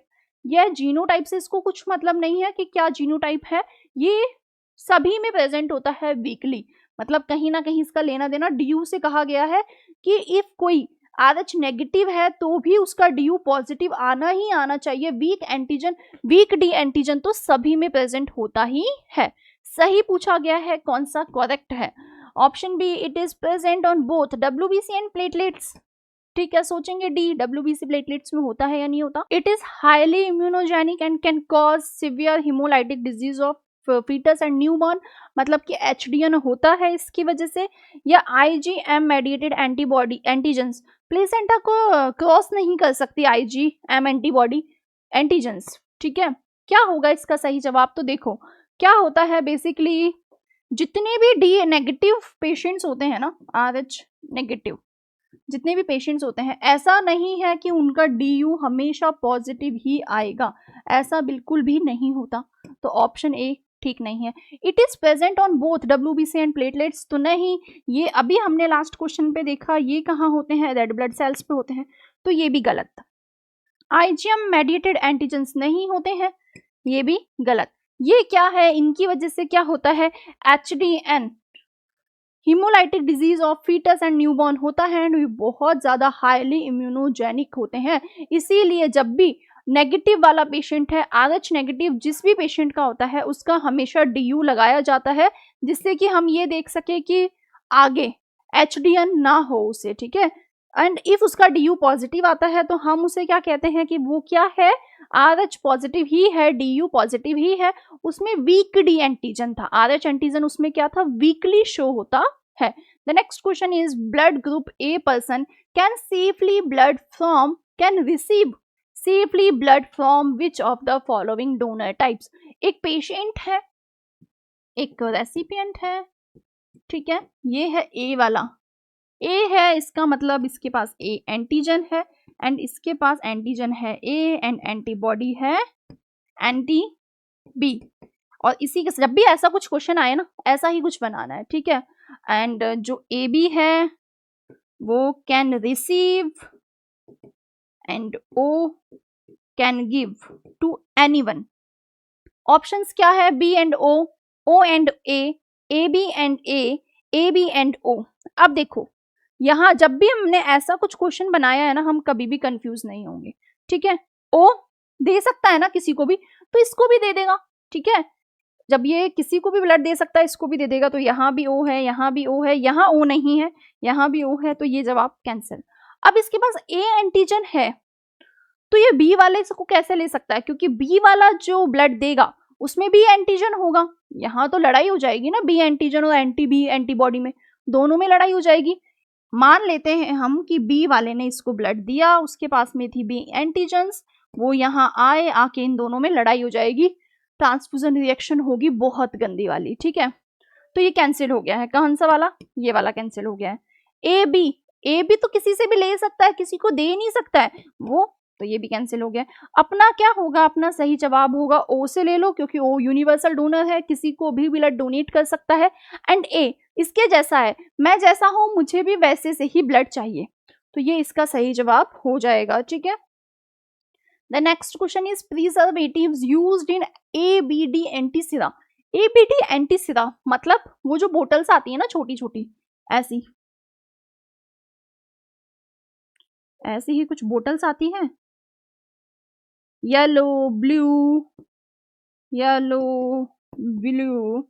या कलरलेस, ठीक है। इनमें कोई preservative मिला हुआ होता है, मिला हुआ ही होता होगा ना, तभी तो 6 मंथ 1 ईयर चलती है। कौन सा होता है प्रिजर्वेटिव जिसने इसको प्रिजर्व किया है इसको, ठीक है, कौन सा होता है, 0.1% sodium azide, sodium chloride, option C sodium carbonate, last option is sodium bicarbonate. कौन सा प्रिजर्वेटिव मिक्स होता है, तो देखो जो ये सोडियम अजाइड है वो मिक्स होता है कहाँ पर, हमेशा ABD एंटीसिरा में। क्या है सोडियम अजाइड, सबसे पहले तो ये पता हो सोडियम अजाइड है क्या, तो ये है NaN3, ठीक है। ये क्या है, सोडियम अजाइड होता है। काम क्या है इसका, तो इसने क्या किया, सबसे पहले किया प्रिवेंट बैक्टीरियल इन्फेक्शन नहीं होने दिया, कहां पर, इस बोतल में, ठीक है। एंड उसने क्या किया, इंक्रीज शेल्फ लाइफ। किसकी शेल्फ लाइफ बढ़ाई है, ये जो एंटीसिराज है इनकी शेल्फ लाइफ उसने थोड़ी सी बढ़ा दी है। तो अपना सही जवाब क्या होगा, अपना सही जवाब होगा यहाँ पे सोडियम अजाइड, ठीक है, कौन सा, 0.1%। The next question is indicator used in antisera A. Antisera में कौन सा इंडिकेटर यूज किया जाता है, तो देखो दोनों में ही क्या होता है, एंटीसिरा A एंड B दोनों में कुछ इंडिकेटर्स यूज होते हैं। इंडिकेटर्स मतलब जिसने A को ब्लू बनाया एंड B को येलो बनाया, A को क्या बनाया है, ब्लू बनाया है, B को बनाया है येलो, ऐसा ही कुछ होता है। तो यहाँ क्या यूज होता है इन ऑप्शंस में से, एक्रिफ्लेविन, ट्रेपन ब्लू, ब्रोमोक्रिसॉल ब्लू या मिथाइलिन ब्लू। तो आपका सही जवाब क्या होगा, आपका सही जवाब होगा option D, methylene blue. Next question is which anticoagulant blood are used for long time preservation. पूछा गया है एंटीकोगुलेंट। जैसे ही हम यहाँ पे लॉन्ग टाइम प्रिजर्वेशन सोचते हैं ना, मतलब कि सबसे ज्यादा, बिना सोचे क्या लगा दिया, सैगम। सैगम है इसको, इस ऑप्शन में नहीं है, इसका मतलब तो ये क्वेश्चन ही गलत है, क्योंकि इसमें सैगम था ही नहीं। लॉन्ग टाइम के लिए कौन प्रिजर्व करता है, सैगम। तो सैगम एक एंटीकोगुलेंट नहीं है। सैगम क्या नहीं है, एक एंटीकोगुलेंट नहीं है। एंटीकोगुलेंट्स कौन से होते हैं, एसीडी, सीपीडीए, सीपीडी, ऐसे ही कुछ होते हैं। अब देखो, या ऑल ऑफ द अबव। तो यहाँ पूछा गया है which anticoagulant blood bag are used for long time preservation, long time के लिए कौन है। तो एसीडी का कितना होता है, एसीडी का जस्ट 21 डेज होता है, जस्ट 21 डेज। 21 डेज तक ये क्या कर सकता है, जो ब्लड बैग है उसको प्रिजर्व कर सकता है। एंड सीपीडी जो था वो उसका भी कितना था, 21 डेज ही था। फिर हमने क्या किया, इसमें मिक्स किया एडेनिन, और जैसे ही मैंने इसमें एडेनिन मिक्स किया, इसकी शेल्फ लाइफ कितने इंक्रीज हो गई है, 35 डेज इसकी एंटीकोगुलेंट का लाइफ इंक्रीज हो गया है। तो आपका सही जवाब क्या होगा, बी होगा। सही जवाब आपका क्या होगा, बी होगा। आपने ये क्यों नहीं कहा कि ऑल ऑफ द अबव भी तो हो सकता है, क्या हो सकता है, ऑल ऑफ द अबव भी तो हो सकता है। तो नहीं, क्या पूछा गया है, लॉन्ग टाइम पूछा गया है, ये नहीं कहा गया कि कौन बढ़ाएगा। इफ पूछा जाता कि हु विल इंक्रीज, ठीक है, which anticoagulant blood bag is used for increase, तो क्या कहा जाता, हम कह सकते थे वहां पे कि ऑल ऑफ द अबव। लेकिन आपसे पूछा गया है लॉन्ग, किसने सबसे ज्यादा लंबी की, तो वो क्या थी, किसने सबसे ज्यादा लंबे समय तक उसे स्टोर किया है, प्रिजर्व किया है, दैट इज सीपीडीए। क्या मिक्स किया था, एडेनिन मिक्स किया था। Next question is which is the solution addition in CPDA1। CPDA1 में क्या मिक्स किया गया था, A1 मिक्स किया गया था। एंड A1 क्या था, यहाँ पर एडेनिन था, ठीक है, glucose, sodium citrate, citric acid, ये सब मिक्स नहीं किया गया था। अब देखिए, ये जो CPDA है ना, इस पर बहुत क्वेश्चंस बनते हैं, तो हम जान लें कि ये CPDA इसमें होता क्या क्या है। तो C is for citrate,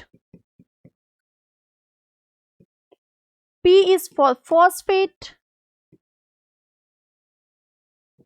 D is for dextrose and A is for adenine, ऐसा ही कुछ है। तो देखो, साइट्रेट तो हम पहले से ही पढ़ते आए हैं, कहाँ से, ब्लड बैंक से, कि ये क्या होता है, एंटीकोगुलेंट होता है, जो कहाँ यूज होता है, ब्लड कोगुलेशन में, या फिर हम कह सकते हैं ESR में, ठीक है। तो ये क्या है, एक एंटीकोगुलेंट है, जो किसके जैसे, ये बाइंड किया, इसने किसको बाइंड किया, कैल्शियम को, ठीक है, कैल्शियम को इसने बाइंड किया। फॉस्फेट का क्या काम था, फॉस्फेट है एक बफर, इसने क्या किया, पीएच को मेंटेन किया, क्योंकि बफर है। साथ ही में इसने किसको सपोर्ट किया है, यहाँ इसने ATP प्रोडक्शन को भी सपोर्ट किया है। तो मैं लिख देती हूँ, support ATP production. Next, dextrose, नाम से ही पता चलता है, जो डेक्सट्रोज है उसने क्या किया होगा, इसको ग्लूकोज दिया होगा। It provides glucose. क्यों ग्लूकोज दिया होगा, क्योंकि इसके पास कौन है, रेड ब्लड सेल्स हैं, ठीक है, उनको अच्छे से उनके मेटाबॉलिज्म के लिए इसने ग्लूकोज दिया। एडेनिन ने क्या किया, एडेनिन ने इसकी जो एक्सटेंड लाइफ है उसको बढ़ा दिया, एक्सटेंड शेल्फ लाइफ को इंक्रीज किया। कैसे इंक्रीज किया, क्योंकि इसने मेंटेन किया है किसको, ATP के लेवल्स को, बाय ATP लेवल्स, ठीक है, ATP लेवल को मेंटेन किया, जिससे कि शेल्फ लाइफ इंक्रीज हो गई है, ठीक है। तो आपका सही जवाब क्या होगा, वहां पर एडेनिन आपका करेक्ट आंसर हो जाएगा, ठीक है। चले हम अपने नेक्स्ट क्वेश्चन पे, that is in the 350 ml of blood collection plastic bag how much anticoagulant contain. अब ये वाले जो क्वेश्चन आते हैं ना, इसमें हम हमेशा कंफ्यूज होते हैं कंफ्यूज। क्यों कंफ्यूज होते हैं, क्योंकि देखो, बात की जाए 350 ml वाले ब्लड की, दो ब्लड बैग्स बनाए गए हैं अभी तक, 350 ml एंड 450 ml। आपसे पूछा गया है 350 ml में कितना एंटीकोगुलेंट होता है। Option A 52, option B 49, option C 39, option D 60। तो देखो जो 350 वाला है ना उसमें होता है 49 ml, 49 ml, एंड जो 450 ml होता है उसमें होता है 63 ml। ठीक है, लेकिन आपसे पूछ लिया जाए 100 ml का, तो क्या आप 100 ml का बता सकते हो? या आपसे पूछ लिया जाए 50 ml ब्लड, क्योंकि कभी कभी क्या होता है ना, कभी कभी ब्लड डोनेशन जो हुआ है, ब्लड कलेक्शन जो हुआ है उसमें 350 भी नहीं आ पाता। ठीक है, मान लीजिए जो आपका डोनर था उसे कोई रिएक्शन हो गई है या वो अनकंफर्टेबल है, ठीक है, चक्कर आ गए, बेहोश हो गया, तो आप उसे ये कहेंगे कि नहीं तुझे तो 350 देना ही पड़ेगा, तेरा 450 वाला बैग बन गया, अब तुझे 450 देना ही पड़ेगा। तो ऐसे सिचुएशन में क्या हुआ कि उसने 100 ml ही ब्लड डोनेट किया। ठीक है, उसके बाद में वो इस कंडीशन में नहीं था कि दे पाए ब्लड, तो इस कंडीशन में क्या होगा, 49 या 63 ml हम मिक्स करेंगे क्या?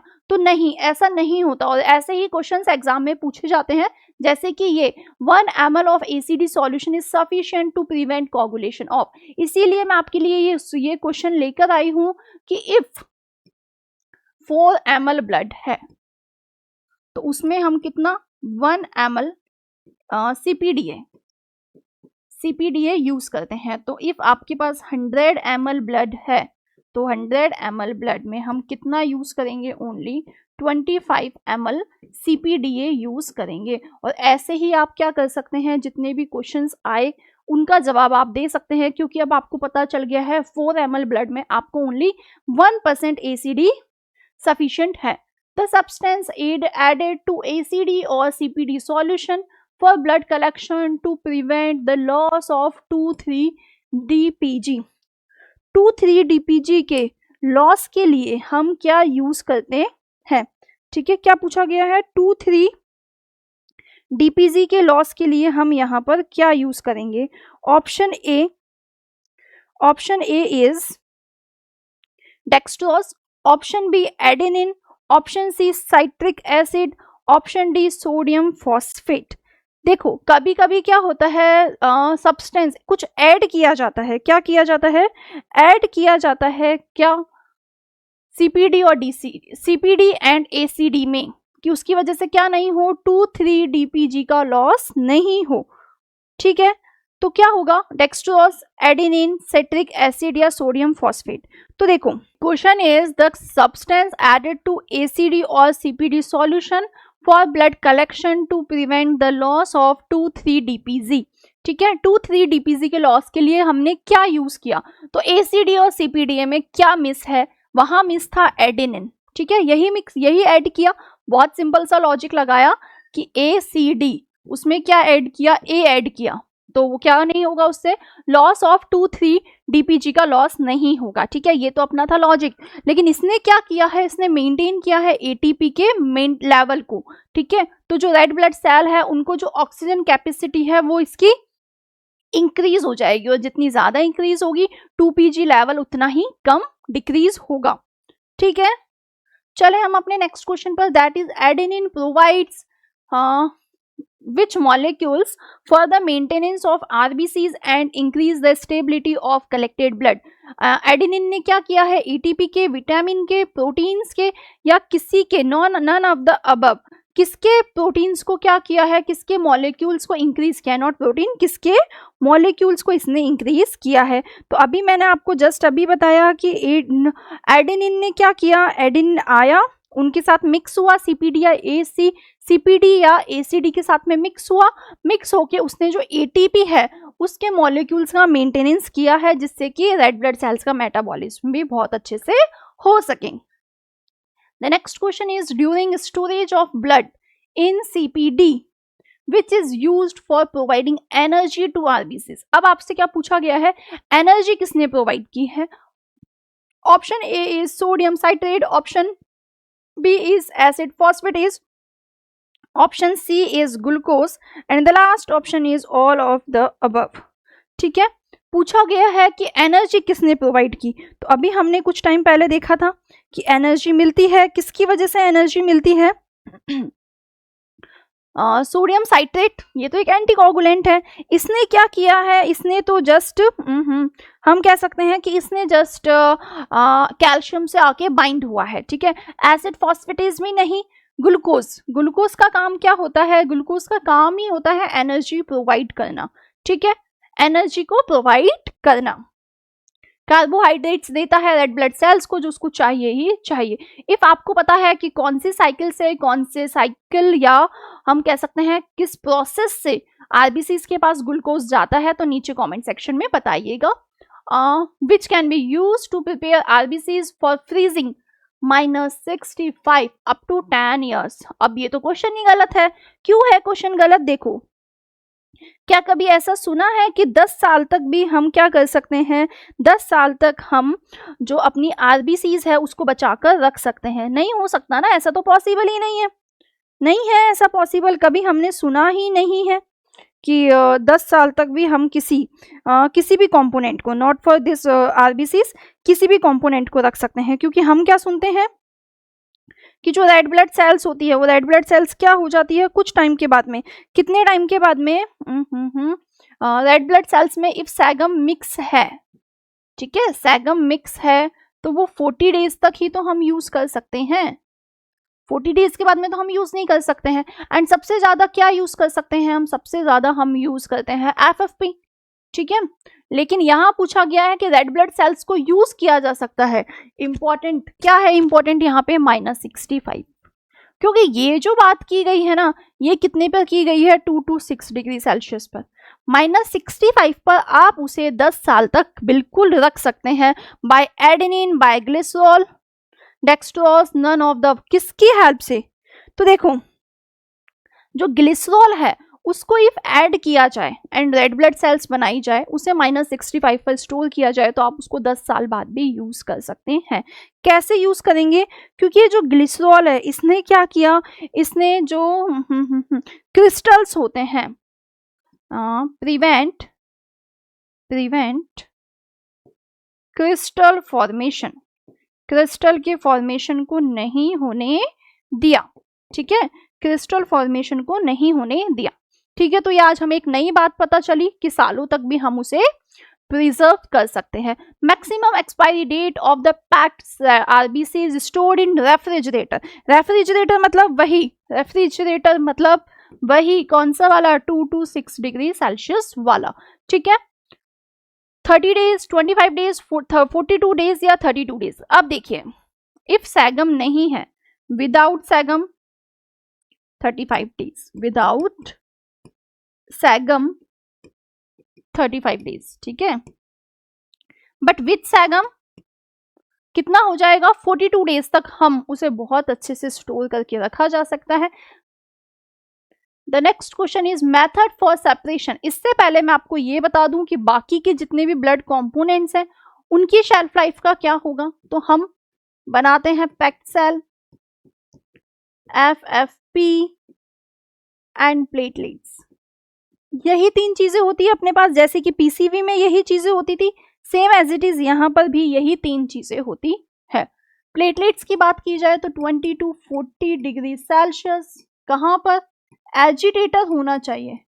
अब एजिटेटर क्या होता है, एजिटेटर मीन्स इंक्यूबेट होगा 20 to 40 डिग्री सेल्सियस पर, लेकिन ऐसे हमेशा वो मूव होना चाहिए। मूव क्यों होना चाहिए, जिससे कि जो उसकी मिक्सिंग है वो अच्छे से हो सके। वहां पर आपको देखने के लिए मिलेगा कि जो इनका प्लेटफॉर्म होता है उसमें छोटे छोटे होल्स भी होते हैं, ठीक है। पैक्ड सेल्स की बात की जाए तो 2 to 4 degree Celsius, and FFP की बात की जाए तो -80 -70 डिग्री सेल्सियस इसे दिया जाता है। कहाँ पर, कॉन्टैक्ट शॉक फ्रीजर में। क्या कहते हैं उसे हम कहते हैं कॉन्टैक्ट शॉक फ्रीजर। वहां पे क्या किया जाता है, एफएफपी को रखा जाता है। इसके अलावा हम फ्रोजन कर सकते हैं, कितने पर, 18 डिग्री सेल्सियस से ज्यादा पे या 18 डिग्री पर इसे क्या किया जा सकता है, फ्रोजन, जिसे हम एफएफपी भी कहेंगे, एफएफपी। इसके बाद में इफ आपको चाहिए क्रायो प्रेसिपिटेट चाहिए तो इसको थॉ किया गया, थॉइंग के बाद में क्रायो प्रेसिपिटेट बनाया गया, ठीक है। यही आपका नेक्स्ट क्वेश्चन था, method for separation of platelet from whole blood. Whole blood से आपको प्लेटलेट बनानी है तो आपने क्या किया, light spin followed by a hard spin. Light spin जिसके बाद में हार्ड स्पिन हुआ, पहले लाइट स्पिन दिया फिर हार्ड स्पिन दिया, आपको प्लेट मिल गई। ऑप्शन फर्स्ट ये कहना चाहता है। Option B, hard spin followed by a light spin, मतलब कि पहले हार्ड स्पिन की देन लाइट स्पिन की, आपको प्लेटलेट मिल गई। या टू हार्ड स्पिन्स या टू लो स्पिन्स, ये दोनों ही गलत है, ठीक है, दोनों सेम नहीं की जाती। पहले हार्ड स्पिन नहीं होती है, पहले क्या होती है, लाइट स्पिन होती है। तो आपको प्लेटलेट्स कब मिलेगी, जब आपने पहले लाइट स्पिन की उसके बाद में आपने हार्ड स्पिन किया। ये स्पिन क्या है, स्पिन वही जैसे सेंट्रीफ्यूज किया जाता है ना, सेम वही प्रोसेस है, ठीक है। स्पिन किया जाता है, स्पिन कैसे किया जाएगा, आपके पास यहाँ पर आया है whole blood. Whole blood, whole blood को मैं ये कह सकती हूँ कि एक नमकीन आती है ना, मिक्सर वाली नमकीन जिसमें मूंगफली चना दाल सब कुछ मिक्स होती है, ठीक है। सेम वैसे ही क्या है, ये भी अपनी नमकीन है, इसमें जितने भी कंपोनेंट्स है वो सभी क्या है, मिक्स है। ऐसा ही होता है ना, सभी क्या होते हैं, मिक्स होते हैं। इसको मैंने क्या किया, घुमाया, घुमाया मतलब लाइट स्पिन। लाइट स्पिन किया कितने पर, 2000 to 2500 आरपीएम। कितने टाइम के लिए किया, 3 से 5 मिनट के लिए, ठीक है। जब मैंने इसे ऐसे घुमाया तो अब मुझे क्या मिलेगी, अब मुझे वही सेम चीज, दो ही चीजें मिलेगी, जैसे कि पैक्ड सेल पीसीबी में मिलती थी, ऊपर प्लाज्मा, ठीक है, पीआरपी, एंड नीचे हम क्या कह सकते हैं, पैक्ड सेल्स। ऐसा ही होगा, ठीक है। एंड इस प्लाज्मा में क्या होगी, प्लेटलेट्स भी होगी। मतलब पीसीबी याद है, रेड वाला जो नीचे नीचे सेल वाला पार्ट था वो मैंने निकाल लिया, ये मुझे पीसी मिल गई है। ये वाला जो पार्ट था जिसमें बफी कोट भी होती थी वो वाला मैंने अलग किया, एंड इसे मैंने कह दिया प्लेटलेट रिच प्लाज्मा। अब मेरे पास क्या है, अब मेरे पास है प्लेटलेट रिच प्लाज्मा, प्लेटलेट भी है इसमें एंड प्लाज्मा भी है इसमें, ऐसा ही कुछ मुझे मिला। अब मैंने इसको क्या किया, हैवी स्पिन किया। हैवी स्पिन कह लो या हार्ड स्पिन कह लो, हार्ड स्पिन कह सकते हैं या हैवी स्पिन कह सकते हैं। कैसे, 4000 to 4500 आरपीएम पे किया 8 to 10 मिनट्स के लिए। जब मैंने इसे घुमाया तो सेम मुझे दो चीजें मिली। कौन कौन सी चीजें मिलेगी, ऊपर तो मिलेगा फ्रेश प्लाज्मा, फ्रेश प्लाज्मा, ठीक है। एंड नीचे क्या मिलेगा, नीचे मिलेगा मुझे, क्या मिलेगी, प्लेटलेट्स, ठीक है। प्लेटलेट्स की कॉन्सेंट्रेटेड प्लेटलेट्स, कॉन्सेंट्रेटेड प्लेटलेट्स। ये कॉन्सेंट्रेटेड क्यों कहा, क्योंकि होती ही बहुत थोड़ी सी है। याद कीजिए बफी कोट 1 to 2% जिसमें WBCs भी होती थी, यहाँ पर क्या है, कॉन्सेंट्रेटेड प्लाज्मा है। ज्यादा पोर्शन किसका था, FFP का था। FFP को मैंने क्या कह दिया, PPP कह दिया। क्यों कहा, प्लेटलेट पुअर प्लाज्मा, इसके ऐसा प्लाज्मा जिसके पास क्या नहीं है, प्लेटलेट्स नहीं है, ठीक है। इसे क्यों कहा गया, क्योंकि इसके पास प्लेटलेट्स थी, ऐसा कुछ हुआ। अब क्या किया, प्लेटलेट्स को उठाया मैंने एंड इसे मैंने स्टोर किया 20 to 40 डिग्री सेल्सियस पर एजिटेटर में, ठीक है। अब ये क्या था, जो मेरा ये फ्रेश फ्रोजन प्लाज्मा था जिसे मैं सालों तक संभाल के रख सकती हूँ। कितने साल तक, 5 साल तक, फ्रीजिंग वाली कंडीशन में। इफ वो फ्रीज है 18 डिग्री से ज्यादा उसको टेम्परेचर दिया गया है, कॉन्टेक्ट शॉक दिया गया है, तो मैं उसको संभाल के रख सकती हूँ। लेकिन इसे मुझे क्रायो प्रेसिपिटेट बनाना है, प्रेसिपिटेट बनाना है। तो मैंने इसको क्या किया, वाटर बाथ में 1 to 6 डिग्री सेल्सियस के लिए थॉ किया। अब इसके पास क्या क्या होंगे, इसके पास होंगे कौन कौन से फैक्टर्स होंगे, क्लोटिंग फैक्टर्स होंगे। कौन कौन से, सबसे पहले तो वॉन विलीब्रांड फैक्टर, सबसे पहले होंगे वॉन विलीब्रांड फैक्टर होगा। इसके अलावा इसके पास क्लोटिंग फैक्टर 8 होगा एंड क्लोटिंग फैक्टर 13 होगा, ठीक है।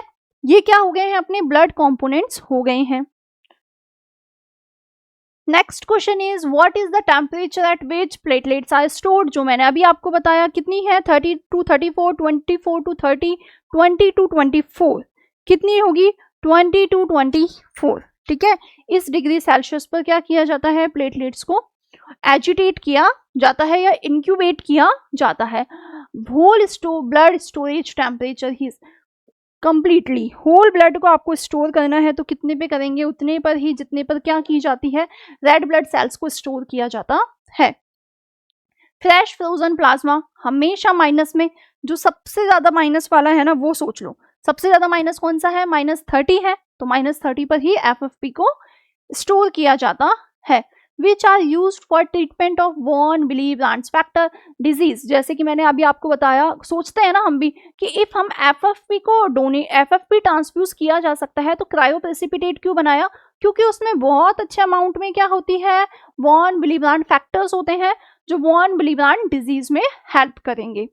Next question is the term apheresis, क्या होती है term apheresis, is used in culture of bacteria, B. Hemolyzed serum, C.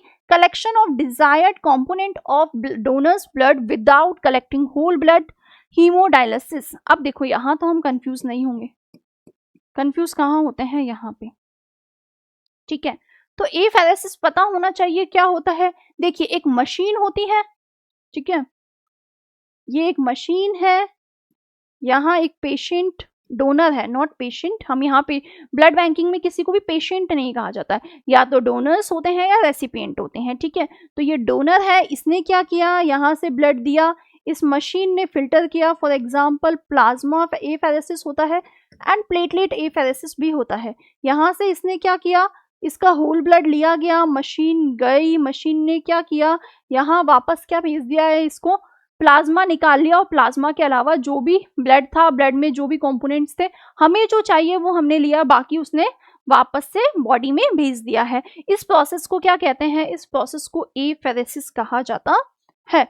What is single donor platelets, क्या होती है single donor platelets, pooling of same group platelets, pooling of platelets across blood groups, apheresis platelets या pooling of platelets from same donor, ठीक है। अब थोड़ा सा complicated है, क्यों, क्योंकि कहा गया है प्लेटलेट्स के लिए कि प्लेटलेट्स होती क्या है, ठीक है। तो देखो सिंगल डोनर प्लेटलेट्स मतलब कि एक ही सेम ग्रुप की, लाइक ए पॉजिटिव वाले की 10 ए पॉजिटिव वालों की प्लेटलेट्स को एक साथ किया जाए, उसे सिंगल डोनर प्लेटलेट्स कहेंगे क्या, तो नहीं, बहुत कॉमन टर्म है जो यूज की जाती है सिंगल डोनर प्लेटलेट्स। इसमें क्या होगा, इसमें ये बेसिकली होती है डेंगू वाली कंडीशन में, डेंगू वाली कंडीशन में आप देखते होंगे कि प्लेटलेट्स चाहिए, बहुत प्लेटलेट्स डाउन हो जाती है तो प्लेटलेट्स दी जाती है, ठीक है। प्लेटलेट्स कैसे दी जाती है, एफेरेसिस प्लेटलेट्स ही दी जाती है, सिंगल डोनर प्लेटलेट्स हमें चाहिए होती है क्योंकि उसमें 2 to 3 टाइम्स ज्यादा क्या होती है, प्लेटलेट्स होती है as compared to random donor platelets के। रैंडम डोनर प्लेटलेट्स से इसके अंदर बहुत ज़्यादा प्लेटलेट्स होती है, तो 1 या 2 भी काफ़ी होती है। टाइम की बात की जाए तो होल ब्लड डोनेशन से ज़्यादा टाइम लगता है फेरेसिस में, ठीक है। तो 2-3 डाउट्स हमारे क्लियर हुए। Which apheresis platelet product should be irradiated, irradiated क्या होता है, इरेडिएटेड मीन्स गामा या एक्सरेज से एक्सपोज किया जाता है, ठीक है। विच एफेरेसिस प्लेटलेट प्रोडक्ट, कौन से एफेरेसिस प्रोडक्ट को किया जाएगा, क्यों किया जाता है, फर्स्ट थिंग किया तो जाएगा एक्सपोज, क्यों किया जाएगा, to inactivate donor T lymphocytes, sorry donor T lymphocytes. क्या किया कि डोनर की जो टी लिम्फोसाइट्स थी उनको क्या किया है, इनएक्टिवेट किया है, उनको क्या किया है, डीएक्टिवेट किया है, ठीक है। ऑप्शंस देखिए, ऑप्शंस क्या क्या है, किस एफेरेसिस प्लेटलेट्स क्या प्रोडक्ट को किया जाना चाहिए। Autologous unit collected prior to surgery, surgery से पहले जो हमने प्लेटलेट फेरेसिस कलेक्ट किया है उसे। Random stock unit going to a patient with DLC, DLC वाले को जिसकी डीएलसी चाहिए उसे। या a directed donation given by a mother for her son, a directed donation given by a unrelated family friend. किसे किया जाना चाहिए, तो वो किया जाना चाहिए जब एक माँ के द्वारा अपने बेटे के लिए क्या किया गया है, डायरेक्ट डोनेशन किया गया है। तो उस कंडीशन में क्या होना चाहिए, इरेडिएटेड किया जाना चाहिए। ठीक है, तो ये थे हमारे आज के क्वेश्चंस। इसी के साथ में आज हम देखते हैं ब्लड बैंकिंग से जुड़ी हुई कुछ बातें, कुछ टॉपिक्स जो आप इजीली समझ सकते हैं। तो देखिए, सबसे पहले बात की जाए सिलेक्शन एंड रजिस्ट्रेशन की, तो blood transfusion serves form an essential part of the healthcare system. A well-equipped transfusion center ensures provision of efficient medical care. The main aim of the blood transfusion center is to provide safe blood product free of pathogenic organisms to patients who needed them. मतलब कि blood banks क्यों बनाए गए, blood banks बनाए गए कि safe blood आपको दे सके एंड उसमें कुछ भी पैथोजेनिक डिजीज ना हो, पैथोजेनिक ऑर्गेनिजम्स ना हो। तो 3 टाइप के डोनर्स आपको देखने के लिए मिलेंगे। वॉलेंट्री, जिसे हम अनपेड डोनर्स भी कह सकते हैं, पेड डोनर्स, प्रोफेशनल डोनर्स जिसे हम कहते हैं, या ऑटोलोगस डोनर जो अभी आपने एफेरेसिस में देखा। ठीक है, okay. Next one is selection of donors. क्या देखा हमने, okay, selection of donors is done by, donor selection is done by medical history, physical examination and basic test. Donor registration किया जाता है, उसका टाइम देखा जाता है, name of the donor, father's husband name, age, gender, occupation, address, telephone numbers and blood groups लिए जाते हैं इफ आपको पता है तो, नहीं तो वहीं पर किए भी जाते हैं। ठीक है, मेडिकल हिस्ट्री लेते हैं, लाइक उसको एनीमिया नहीं होना चाहिए, heart disease, TB, diabetes, epilepsy, कोई भी कैंसर पहले भी नहीं होना चाहिए, पोस्ट। ठीक है, हेपेटाइटिस, HIV, मलेरिया या कुछ अभी कोई ऑपरेशन, कोई सर्जरी तो नहीं हुई है। फिजिकल एग्जामिनेशन की बात की जाए तो उसको देखा जाता है वो फिजिकली एंड मेंटली फिट है या नहीं है, जॉन्टिस तो नहीं है, पल्स, BP, टेम्परेचर, वेट उसका देखा जाता है, हीमोग्लोबिन। ठीक है, एलिजिबिलिटी क्राइटेरियाज की बात की जाए तो यहाँ आप देखेंगे एज 18 to 65 होनी चाहिए, वेट मिनिमम 45 kg होना चाहिए, किसके लिए, 35 ml वाले पेशेंट्स के लिए, एंड हीमो मिनिमम 55 होना चाहिए 450 ml वाले पेशेंट्स के, वो डोनर्स के लिए। हीमोग्लोबिन 12.5 से ज्यादा होना चाहिए, पल्स 60 to 100 होनी चाहिए 1 मिनट में, BP नॉर्मल होना चाहिए, टेम्परेचर 37 डिग्री से ज्यादा नहीं होना चाहिए, जिसके लिए यहाँ एक इमेज भी दी गई है जिसे आप सिंपल वर्ड्स में समझ सके। रजिस्ट्रेशन जो होता है, फॉर्म जो होता है, उसमें नेम होता है, age, sex, address, occupation, blood groups, date of donation, medical history, signature भी होते हैं। पर्पस क्या है, मेंटेन डोनर रिकॉर्ड्स रखना है, donors trace donors if needed, if हमें मान लीजिए B नेगेटिव चाहिए जो बहुत कम मिलता है, तो इफ हमारे पास फॉर्म है, हमारे पास मोबाइल नंबर है, एड्रेस है, तो हम उससे इजीली कांटेक्ट कर सकते हैं। Build a regular donor pool, ensure legal documentation, this process ensure safe blood donation and quality blood supplies in the blood banks. तो ये हमने देखा यहाँ पर कि डोनर का सिलेक्शन क्यों इंपॉर्टेंट है। ओके, नेक्स्ट बात की जाए इसके बाद में ब्लड प्रिजर्वेशन की, तो क्यों किया जाना चाहिए, बहुत इंपॉर्टेंट है, बट किया क्यों जाना चाहिए। Maintain cell viability, RBC survival के लिए, प्लेटलेट फंक्शंस के लिए, क्योंकि सभी ब्लड कंपोनेंट्स की जो शेल्फ लाइफ है वो अलग अलग होती है, बैक्टीरियल ग्रोथ ना हो, कोगुलेशन फैक्टर्स को हम प्रिजर्व करके रख सके, सेफ्टी के लिए, इफेक्टिवनेस ऑफ ट्रांसफ्यूजन के लिए, प्रिंसिपल्स, कुछ प्रिंसिपल्स इनके होते हैं जो कि storage at control temperature, separation होना चाहिए अच्छे से, हिमोलाइज नहीं होना चाहिए, मेटाबॉलिक डैमेज नहीं होना चाहिए, ACD, एसिड साइट्रेट डेक्सट्रोज, जो क्या होता है, किससे बना होता है, citric acid, citric acid, sodium citrate dextrose जिसकी शेल्फ लाइफ 21 डेज होती है, CPD साइट्रेट फॉस्फेट डेक्सट्रोज जिसकी भी शेल्फ लाइफ 21 डेज होती है, CPDA1 जिसमें एडेनिन हमने मिक्स किया तो 35 डेज हो गई है, SAGM is saline adenine glucose mannitol जिसकी वजह से 42 डेज बढ़ जाती है।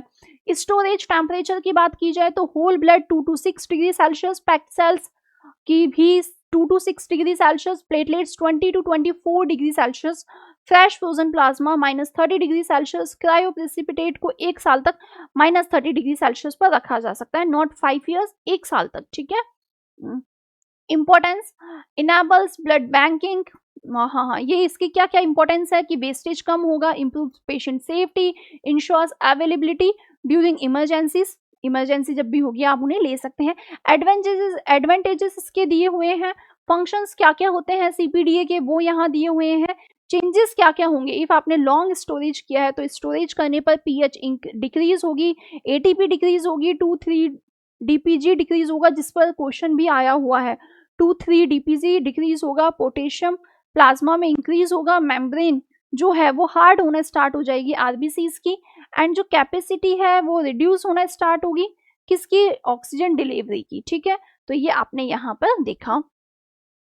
नेक्स्ट स्लाइड की बात की जाए कि कौन कौन सी टेक्निक्स हम यूज करते हैं, तो देखिए सबसे पहले हमने सेंट्रीफ्यूज यूज किया, लाइट स्पिन किया, लाइट स्पिन में हमें दो चीजें मिली, packed red cells, platelet concentration, concentrate and FFP, यही हमारे पास होनी चाहिए थी। देन हम हार्ड स्पिन करते हैं, कौन कौन सी टेक्निक्स यूज होती है, एफेरेसिस क्या होता है, प्लेटलेट एफेरेसिस हो सकता है, plasma apheresis, leuko apheresis, red blood cells, erythro cyto apheresis भी होता है। इनके कुछ एडवांटेजेस होते हैं, पहले सेडिमेंटेशन प्रोसेस किया जाता था, लाइक होल ब्लड लिया, होल ब्लड को दोनों साइड से प्रेस किया जाता था, कुछ टाइम के लिए छोड़ दिया जाता था, अपने आप क्या होती थी, प्लाज्मा ऊपर चला जाता था, रेड ब्लड सेल्स नीचे बैठ जाती थी।